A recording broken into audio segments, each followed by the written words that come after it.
Hello, this is Richard Moraes, the editor of Barron's Penta. I'm with Shep Gordon, one of the most unusual managers of talent, and asked him specifically, how do you manage people who are supremely gifted at their work, but also very difficult?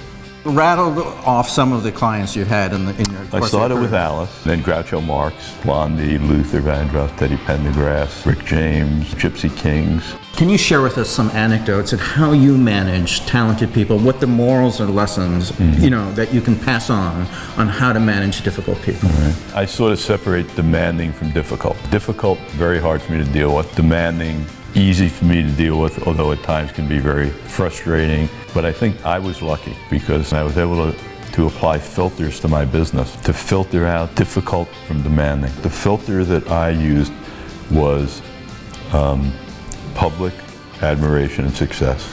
After Alice, I never signed an artist that didn't have either a top 10 record or a million-selling album.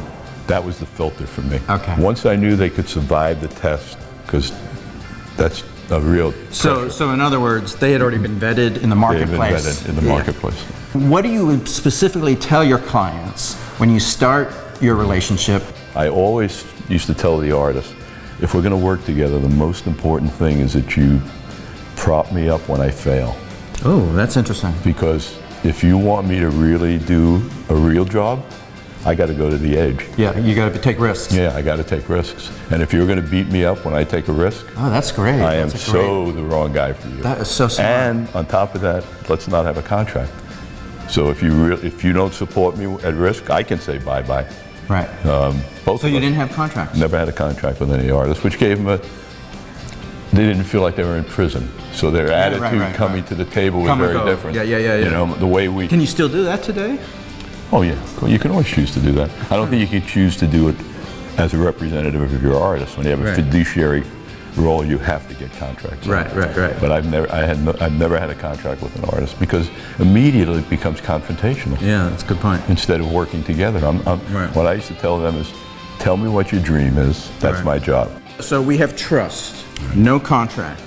That this very important thing of, I'm going to take risks. Don't beat me up if I fail. I mean, have you ever said, taken someone on, just said, this person is not worth it, and got rid of them? No. So you did the vetting before. I mean, you feel good enough before you take them on. I've vetted well enough before, and I always felt that my role was so different than a typical manager. Right. Because I didn't sign contracts, because I took chances, there was a perception that I was needed.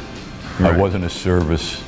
I wasn't the maid who came in and cleaned the apartment. No, you're a leader. I could get another maid. Yeah. They had a perception that the reason they were getting #1 records was partly responsible to my contribution, and success is all that matters to them. But I did provide each person with a punching bag. So every artist had one person assigned from my office, and that was my conversation. If you need to punch someone, or you need to get something to me, here's your guy, he's getting paid a lot of money, to take the wallops. Do whatever convey it to me if you need to, but I really don't want to call at 2 in the morning telling me you had a Coca-Cola.